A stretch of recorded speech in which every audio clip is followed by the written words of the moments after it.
अच्छा, ये मैथ्स का जो चैप्टर नंबर 1 है स्टैटिस्टिक्स, उसकी पहली एक्सरसाइज है। तो सबसे पहले तो इसमें डिस्क्रीट और कंटिन्यूस, नॉमिनल और ऑर्डिनल नंबर्स को देखते हैं। तो डिस्क्रीट कौन से होते हैं? जो कि जिनकी वैल्यू सेपरेट होती है ना, डिस्टिंक्ट नंबर होते हैं, ठीक है। जैसे कि 25.5 नहीं हो सकता, सही है। 30 होगा, 30 स्टूडेंट्स होंगे, 31 होंगे या 32 होंगे, सही है। अच्छा, कंटिन्यूस में क्या होगा? कंटिन्यूस में फ्रैक्शन और डेसिमल में हो सकते हैं, पॉसिबल है। और जैसे वेट हो गया, ठीक है, 50 kg हो गया, तो मीन्स के इसमें डेसिमल भी आएगा और कोई रैंडम नंबर आ जाएगा। बट ये है कि डिस्क्रीट में ऐसा पॉसिबल नहीं है, सही है। अच्छा, अब जो है नॉमिनल देखते हैं।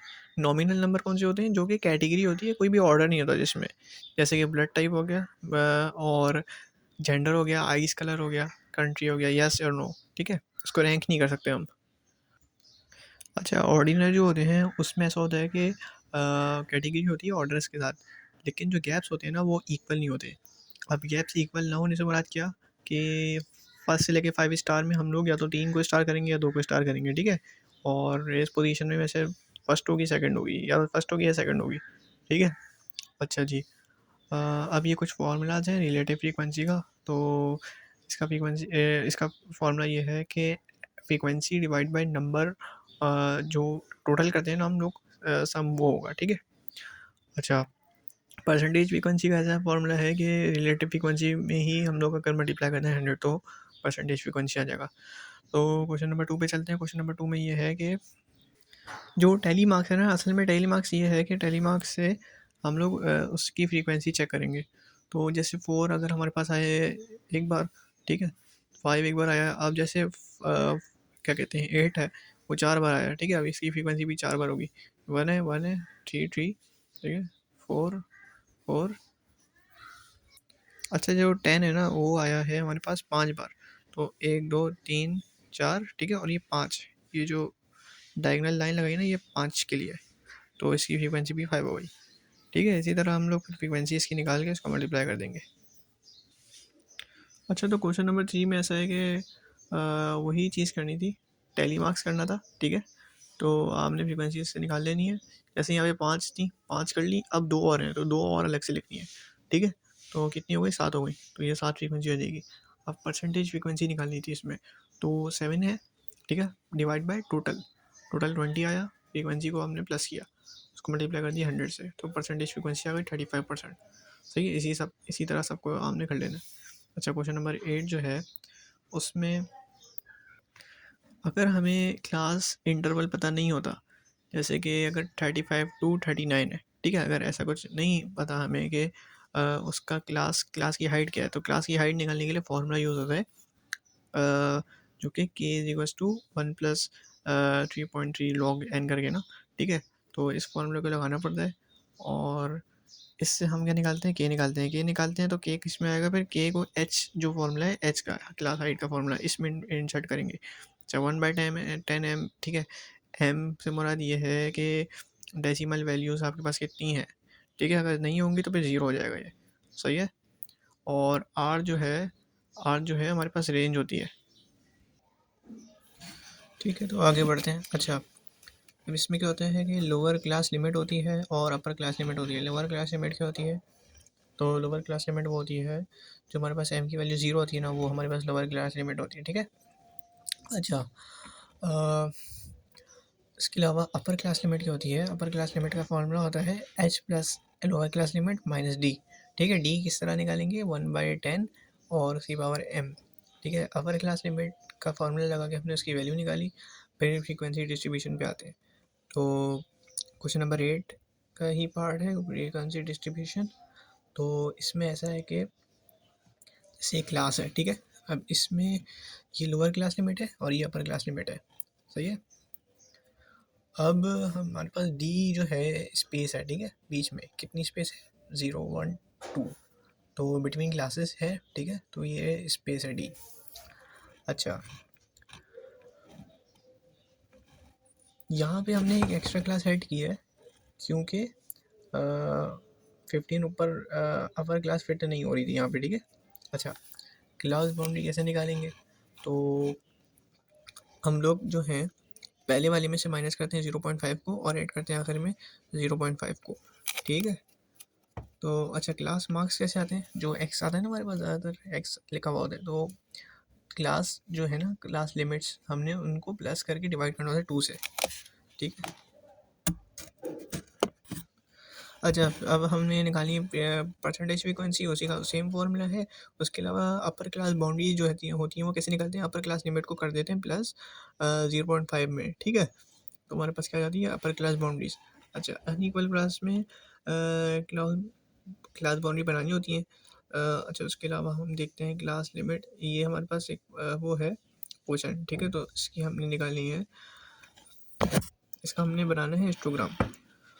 तो क्वेश्चन हमारे पास गिवन है, इसकी क्लास बाउंड्रीज बनाई और क्लास बाउंड्री हमारे पास ये बन गई, ठीक है। अच्छा, इसके अलावा अब जो है क्लास इंटरवल्स निकालें। क्लास इंटरवल्स का क्या फॉर्मूला होता है? Class with divide by D, ठीक है। क्लास इंटरवल्स जो है इसको हमने माइनस किया, ठीक है, हमारे पास 40 आ गया। डी हमारे पास जो है एक मिनट, बस ये एच जो होते हैं ना, असल में एच जो होते हैं वो हम जो क्लास इंटरवल होते हैं ना उनको माइनस कर देते हैं, तो हमारे पास एच आ जाता है, ठीक है। तो सिंपल, इसमें कोई वो नहीं है, रॉकेट साइंस नहीं है, सही है। अच्छा, अब जो है यहाँ पे 40 आ गया, इसी तरह 10 आ गया, इसी तरह आप लोग इसको इसके आगे जितने भी हैं उसको माइनस करेंगे तो ये एच आ जाएगा, ठीक है।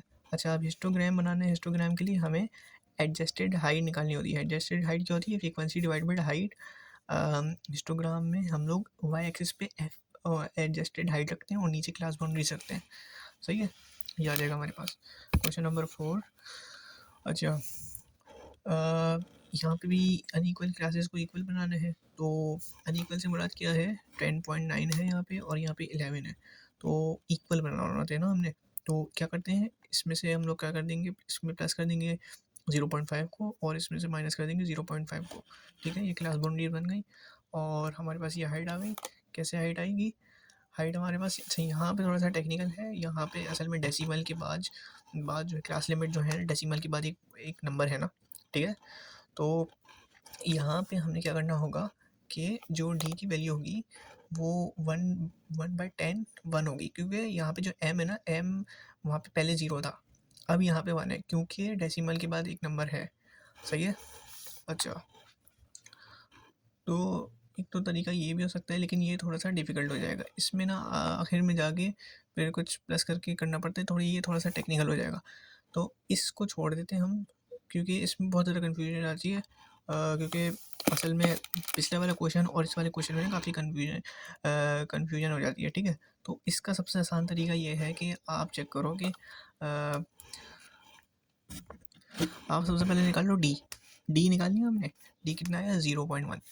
अब जो है देखो, 0.1 जो है ना, इन दोनों के दरमियान जो है वो है, क्या कहते हैं, फासला है। जैसे 0.10.5 है ना, अब 10 अभी हम लोग इसको करेंगे क्लास बाउंड्रीज में, ठीक है। ये क्लास लिमिट है, लेकिन अब हम लोग इसको काउंट करेंगे क्लास बाउंड्रीज में। क्लास बाउंड्रीज से हम लोग निकालेंगे इसकी हाइट। तो जो सबसे पहले होगा 10.45, ठीक है। 10.45 को प्लस करेंगे 0.1 में। अब इसको करते रहेंगे प्लस, कब तक करते रहेंगे? जब तक कि हमारे पास 10.95 ना आ जाए। तो 10.95 कब तक आएगा? जब तक हम लोग प्लस करेंगे और वो नंबर होगा एच, ठीक है। तो 10.45 प्लस 0.1, और ये 10.55 आ गया, ठीक है। इसी तरह हमने 6 बार किया, तो 6 बार हमारे पास करके ये 10.95 आया, तो ये 6 होगा, वो हाइट होगी, सही है। इसी तरह सब में करना है, ये जितने भी होंगे सब में करना है, सही है।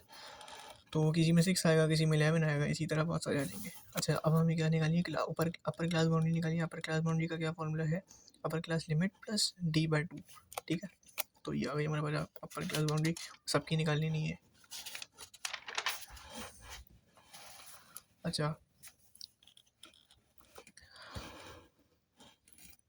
लोअर क्लास बाउंड्री का क्या फॉर्मूला है?